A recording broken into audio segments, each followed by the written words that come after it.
오늘 우리에게 주신 하나님의 말씀은 마태복음 5장 43절에서 48절 말씀입니다. 또 내 이웃을 사랑하고 내 원수를 미워라 하였다는 것을 너희가 들었으나 나는 너희에게 이르노니 너희 원수를 사랑하며 너희를 박해하는 자를 위하여 기도하라. 이같이 한즉 하늘에 계신 너희 아버지의 아들이 되리니 이는 하나님이 그 해를 악인과 선인에게 비추시며 비를 의로운 자와 불의한 자에게 내려주심이라. 너희가 너희를 사랑하는 자를 사랑하면 무슨 상이 있으리요? 세리도 이같이 아니하느냐? 또 너희가 너희 형제에게만 무난하면 남보다 더하는 것이 무엇이냐? 이방인들도 이같이 아니하느냐? 그러므로 하늘에 계신 너희 아버지의 온전하심과 같이 너희도 온전하라. 아멘. 그리스도께서는 창세기 3장 15절에서 예언된 여자의 그 후손이며 다윗의 왕권을 영원히 견고히 세울 그 자손, 즉 메시아이십니다.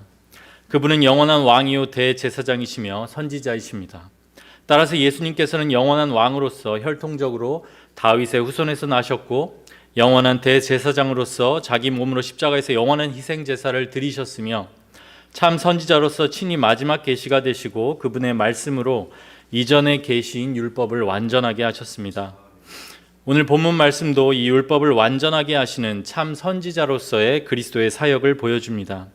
예수님께서는 율법을 폐하시는 것이 아니라 율법을 완전하게 하십니다. 예수님께서 말씀하십니다. 내가 율법이나 선지자를 폐하러 온 줄로 생각하지 말라. 폐하러 온 것이 아니요 완전하게 하려 함이라. 유대인들은 율법을 아주 잘 알고 있었습니다. 잘 알고 있었을 뿐만 아니라 외우고 있었습니다. 우리 같은 경우엔 여러 번 다른 언어로 번역되고 번역된 성경을 읽지만 그들은 그들의 언어로 또 그들이 공유하는 문화 안에서 율법을 배우고 외우고 이해했습니다. 교육이나 지식적인 차원에서 본다면 그들은 우리들보다 훨씬 깊고 넓게 구약 성경을 이해할 수 있는 배경을 가지고 있었습니다. 그러나 그들은 자신들의 지식으로 전통으로 오히려 하나님의 진리의 말씀을 가렸습니다. 사실 근본적인 문제는 지식도 전통도 아닌 죄였습니다. 그들은 자기 의로 가득 차 있었고 대속의 필요성을 인식하지 못했습니다. 그러한 상태에서 율법을 가지고 외식하고 위선하였습니다. 그러했기에 그들은 말씀 자체이신 육신을 입은 하나님의 아들 그리스도를 받아들이지 않았고 받아들일 수도 없었습니다. 따라서 그들은 율법을 이해하는데 문법적으로, 문화적으로, 지식적으로 아무런 장애가 없었음에도 불구하고 하나님의 말씀인 율법을 그것을 주신 의도대로 해석하고 적용하지 못했습니다. 그리고 말씀을 맡은 자들로서의 그들의 이러한 무지와 교만과 죄는 그 시대의 어둠과 죄악을 더했습니다. 이에 예수님께서는 참 선지자로서 율법을 온전하게 하십니다. 오늘 본문 앞부분에서 살인하지 말라, 간음하지 말라를 포함하여 구약의 여러 계명의 참 뜻을 밝히시고 오늘 본문에 대해서도 그렇게 하시고 계신 것을 볼 수 있습니다. 그리고 예수님께서 이러한 사역을 하시면서 공통적으로 두 가지 표현을 계속해서 반복해서 사용하고 계십니다. 먼저 첫 번째 표현은 너희가 들었으나 라는 표현입니다. 살인하면 심판을 받게 되리라 하였다는 것을 너희가 들었으나, 또 간음하지 말라 하였다는 것을 너희가 들었으나, 오늘 본문 말씀입니다. 내 이웃을 사랑하고 내 원수를 미워하라 하였다는 것을 너희가 들었으나. 이런 너희가 들었으나 하는 표현을 통해서 유대인들이 구약을 잘못 해석하고 있었음을 알 수 있습니다. 실제로 오늘 본문과 관련해서 내 원수를 미워하라는 표현, 그런 말씀은 구약에 없습니다. 그들은 구약 전체를 잘못 해석해서 내 원수를 미워하라는 이러한 잘못된 계명, 명령을 도출해낸 것입니다. 이제 두 번째로 반복하고 계신 표현은 나는 너희에게 이르노니 라는 표현입니다. 나는 예수님께서 나는 너희에게 이르노니, 즉 예수님께서는 말씀하실 때 다른 권위를 빌리지 않으십니다. 그분 자신의 권위로 말씀하십니다. 하나님의 아들로서, 말씀 하나님으로서, 참 선지자로서 그분의 권위로 말씀하십니다. 구약의 다른 모든 선지자들은 하나님께서 이렇게 말씀하셨다 하고 하나님의 말씀을 대신 전하였지만 예수님께서는 직접 자신의 권위로 말씀하십니다. 죄로 인해서 하나님의 말씀을 이해하지 못하고 받아들이지 못하는 자들, 따라서 당연히 그 말씀에 순종하지도 못하고 있는 자들에게 하나님의 권위로 말씀의 참뜻을 비춰주시며 진리로 그들을 인도하고 계신 것입니다. 즉 예수님께서는 율법 자체를 바꾸고 계시는 것이 아니라 율법에 대한 잘못된 해석을 바로잡고 계십니다. 율법 자체는 선하며 거룩합니다. 율법은 그 자체로 하나님의 말씀입니다. 그러나 죄인된 인간, 타락한 인간, 부패한 인간은 그 부패가 지성과 양심에까지 미쳐 있습니다. 이 부패는 전적인 부패입니다. 따라서 이러한 상태로서 죄인은 선하고 거룩한 하나님의 말씀인 율법을 받을 수 없습니다. 이것이 우리의 상태입니다. 그래서 이 율법 앞에서 죄인들은 크게 두 가지 잘못된 반응을 보입니다. 첫째로 율법 자체를 악하거나 열등한 것으로 여기면서 율법의 권위를 인정하지 않고 율법을 없이 하고자 하는 반응입니다. 이런 자들은 결국은 그 기준 없음, 하나님의 권위를 받아들이지 않음으로 인해서 결국은 실천적인 신앙생활에서 방종으로 나아가게 됩니다. 또 다른 방향의 잘못된 반응은 율법으로 자신의 죄를 가리고 정당화하며 자기 의를 추구하는 것입니다. 후자, 즉 율법으로 자신을 정당화하고 의롭다고 여긴 것이 유대인들 그리고 바리새인들의 삶이었습니다. 하지만 율법을 바르게 사용한다면, 그리스도 안에서 바르게 사용한다면 이 율법은 우리의 죄를 알려줍니다. 그리고 죄를 드러냅니다. 우리 안에 감추어진, 우리 안에 숨겨진 죄까지도 다 드러냅니다.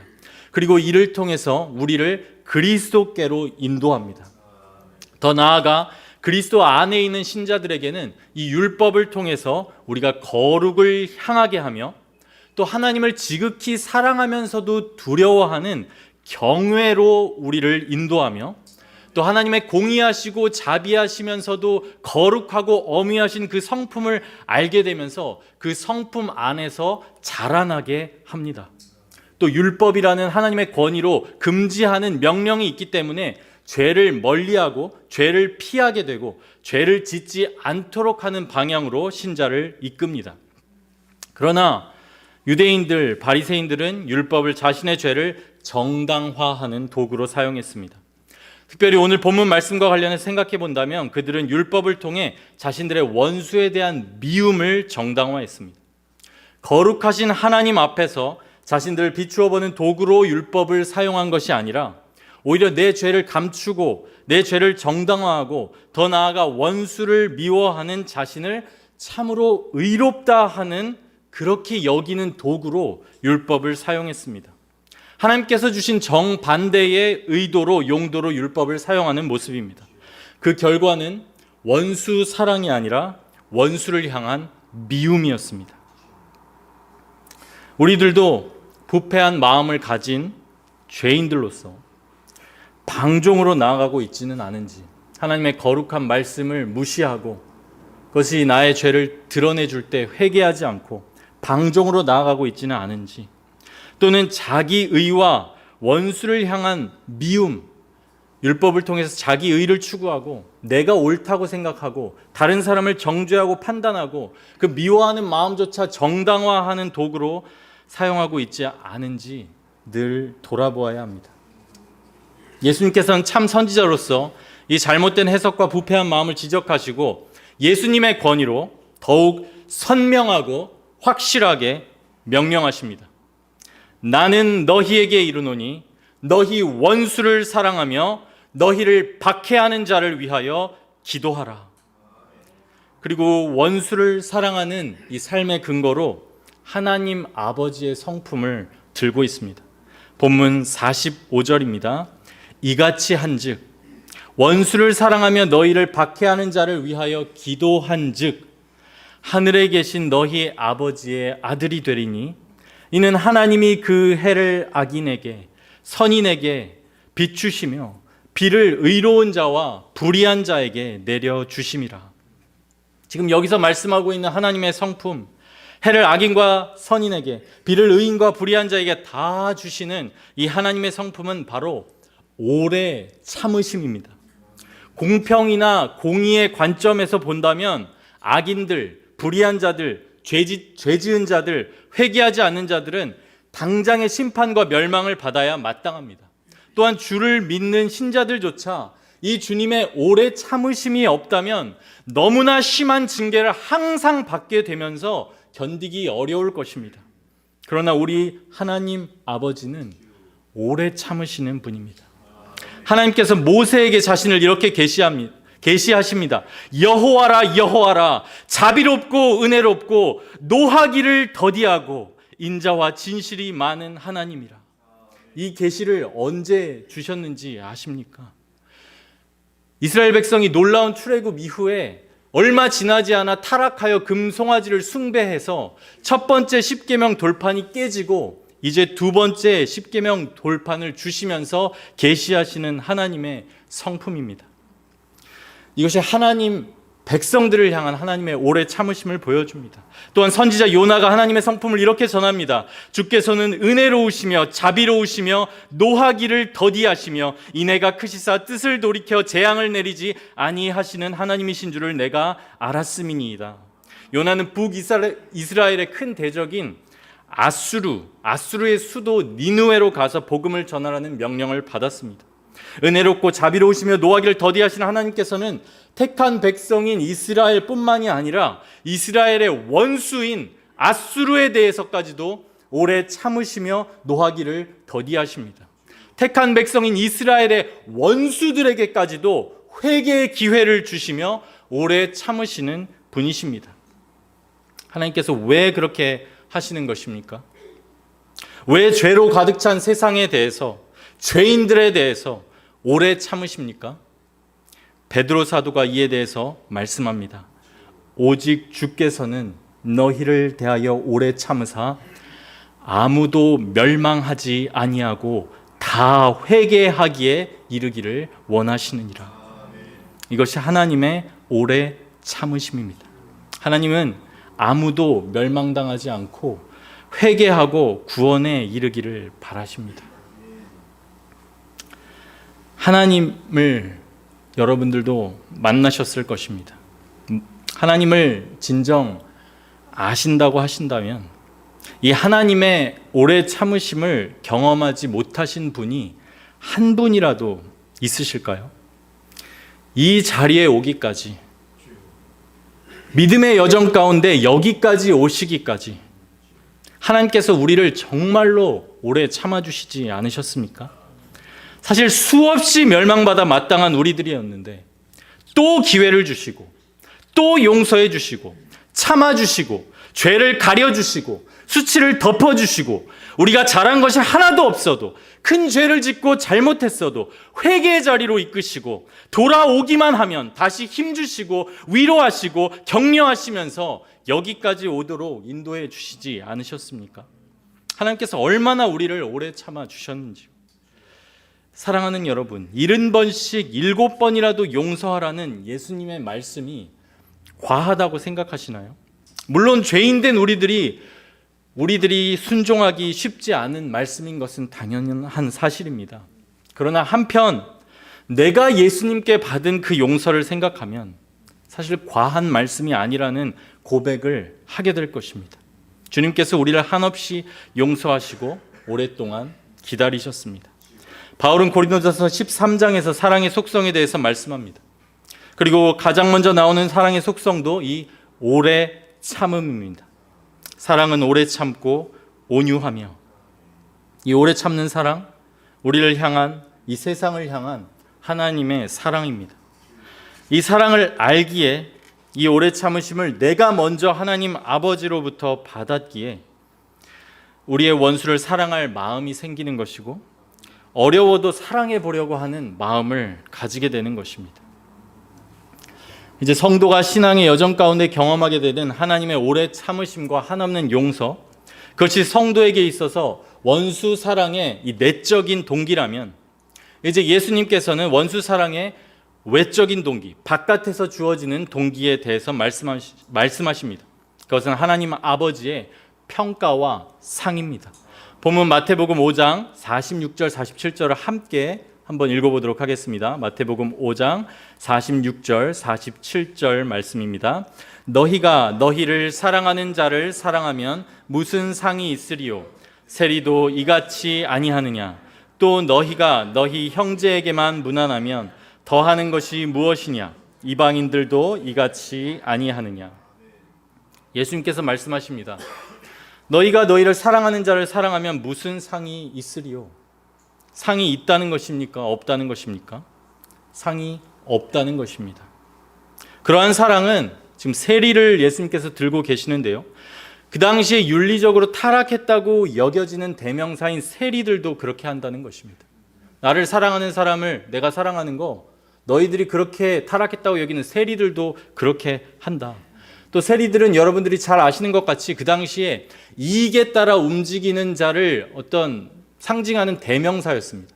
이익에 따라 여기 붙었다 저기 붙었다. 민족까지도 배반하는 그런 직업을 가진 사람들이 세리였습니다. 근데 세리들도 그렇게 한다는 것입니다. 나를 사랑하는 사람, 나에게 유익을 주는 사람을 사랑하는 것, 세리들도 그렇게 한다. 따라서 이것은 당연한 것이며 하나님의 상을 받을 일이 아닙니다. 이어서 말씀하십니다. 너희가 너희 형제에게만 무난하면 더하는 것이 무엇이냐? 이방인들도 이같이 아니하느냐? 여기서 형제는 좁게는 가족이고 더 넓게는 같은 정체성을 공유하는 유대 민족을 의미합니다. 당시 유대 민족은 사람에게 가장 본질적인 정체성이라고 할 수 있는 혈연과 종교를 다 공유하는 공동체였습니다. 생각해 보면 우리의 정체성을 구성하는 가장 본질적인 요소가 이 둘입니다. 가족, 혈연, 그리고 종교 또는 신앙. 그리고 종교나 신앙을 믿지 않는 사람들까지도 적용해 볼 수 있는 용어로 바꾼다면 아마 가치관이 될 것입니다. 그러니까 가족, 혈연을 공유하고 내 가치관을 공유하는 사람. 이런 사람들은 나라는 존재의 연장선에 있는 사람들입니다. 그런 사람들에게 호의를 베풀고 친절하며 평안 가운데 교제하는 것, 그것은 쉬운 일이며 이방인들도 그렇게 당연히 하는 일이라는 것입니다. 이 시대에 우리에게 이 말씀을 적용해 보면 이렇게 생각해 볼 수도 있습니다. 너희가 너희 가족과 교회 지체들에게만 또는 참된 신자로 보여지고 충분히 인정받을 만한 자들에게만 호의와 친절을 베풀면 그것이 무슨 특별한 것이냐? 믿지 않는 자들도 다 그와 같이 한다.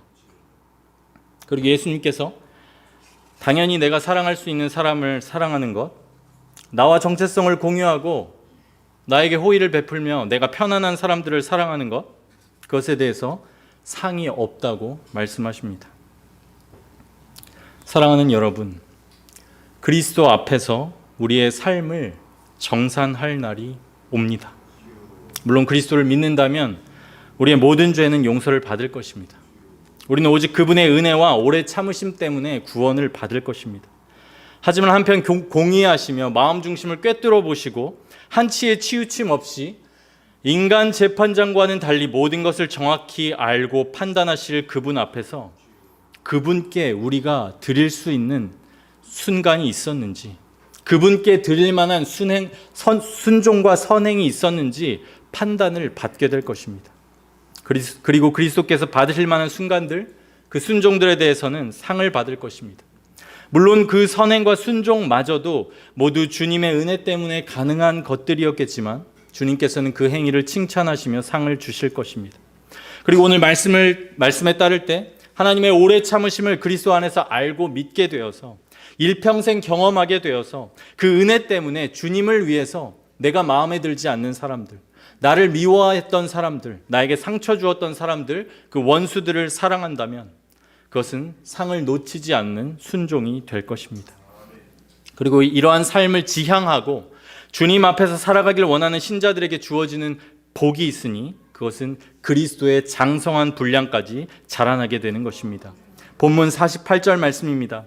그러므로 하늘에 계신 너희 아버지의 온전하심과 같이 너희도 온전하라. 이 말씀은 하나님 아버지의 오래 참으심을 알고 믿는 자로서 원수를 사랑하는 삶을 살아서 그리스도의 장성한 분량까지 이르라는 말씀입니다. 여기서 너희도 온전하라고 말씀하실 때 사용된 단어는 성숙한, 장성한 이런 의미를 가지고 있습니다. 동일하게 같은 의미로 에베소서에서는 이렇게 말씀합니다. 우리가 다 하나님의 아들을 믿는 것과 아는 일에 하나가 되어 온전한 사람을 이루어 그리스도의 장성한 분량이 충만한 데까지 이르리니. 이 원수 사랑을 직접 보이신 분, 그 장성한 분량을 보이신 분이 우리 주 예수 그리스도이십니다. 그렇게 그분을 믿는 것과 아는 일은 결국 우리를 원수를 사랑하게 합니다. 예수님께서는 자신을 직접 십자가에 못 박는 자들의 죄까지도 사해 주시길 기도하셨습니다. 자신을 배반한 제자들을 용서하셨고 자신을 대적하고 믿는 자들을 잡아 죽이기까지 한 자, 큰 자라는 의미를 가진 사울마저 용서하시고 친히 찾아오셔서 하나님의 종 작은 자 바울로 만드셨습니다. 또한 무엇보다 예수님께서는 우리를 위해서 죽으셨습니다. 그분께서 위하여 죽으신 우리는 죄인들로서 하나님 아버지를 대항하며 많은 죄를 짓고도 십자가 앞에 나오는 것을 싫어하였던 자들, 연약한 자들, 하나님의 원수가 된 자들이었습니다. 그래서 바울은 그리스도 안에서 주어진 이 복음을 이렇게 로마서 5장 6절에서 10절에서 이렇게 표현하고 설명합니다. 우리가 아직 연약할 때에 기약대로 그리스도께서 경건하지 않은 자를 위하여 죽으셨도다. 우리가 아직 죄인 되었을 때에 그리스도께서 우리를 위하여 죽으심으로 하나님께서 우리에 대한 자기의 사랑을 확증하셨느니라. 곧 우리가 원수 되었을 때에 그의 아들의 죽으심으로 말미암아 하나님과 화목하게 되었은즉 화목하게 된 자로서는 더욱 그의 살아나심으로 말미암아 구원을 받을 것이니라. 우리가 원수 되었던 자들입니다. 이 우리의 첫 자리를 잊지 않는 것이 감사를 잃지 않게 하며 어떻게 살아야 하는지 알려줍니다. 우리는 연약한 자였고 단지 약하다고만 핑계댈 수 없는 경건하지 않은 자들, 더러운 죄인들이었고 하나님의 원수들이었습니다. 그런 우리들을 위하여 그리스도께서 죽으셨습니다. 사랑하는 여러분, 이 사랑이, 오래 참음이 또한 지금 우리와는 무관한가요? 이제 거듭났기 때문에 이 오래 참으심이 필요 없으신가요? 지금도 우리는 여전히 그분의 용서가 필요하고 지금도 그분의 오래 참으심이 아니면 하나님 앞에 설 수 없는 죄인들이 아닙니까? 우리들이 이것을 안다면, 우리가 이것을 깨닫는다면 신앙생활 가운데 다른 사람들을 판단하고 정죄하는 것 쉽지 않습니다. 물론 우리는 이 시대를 분별해야 합니다. 하지만 분별과 정죄와 미움이 다르다는 것을 또한 기억해야 합니다. 호의를 베풀고 사랑을 행함에도 신중함과 지혜가 필요합니다. 하지만 우리 마음 중심을 아시는 하나님께 핑계치 못할 것은 우리를 박해하는 자들, 우리를 미워하는 자들, 우리에게 상처 주는 자들을 마음에서 미워하지 말 것을 하나님께서 요구하고 계십니다. 우리 안에 미움은 없어야 합니다. 나아가 예수님께서는 그들을 사랑하라 말씀하십니다. 너희 원수를 사랑하며 너희를 박해하는 자를 위하여 기도하라. 우리들이 부족하지만 부담스러운 말씀이지만 저도 제 힘으로 이런 말씀들을 순종할 자신이 없지만 이 말씀 붙들고 예수님 십자가 붙들고 부활의 능력을 붙들고 살아갈 때 원수되었던 우리가 하나님의 자녀가 되는 기적을 경험하였던 것과 같이 하나님의 원수되었던 자들이 주께로 돌아오는 기적이 일어날 줄로 믿습니다. 그러한 귀한 주님의 도구로 생명의 통로로 귀하게 사용받으시는 저와 여러분들 되시길 주님의 이름으로 축원합니다. 기도하겠습니다. 하나님 아버지, 우리가 죄인 되었을 때에, 우리가 원수 되었을 때에 오래 참으시며 불러주시며 우리를 하나님의 자녀 삼으신 주님의 은혜를 언제나 마음에 새기게 하여 주옵소서.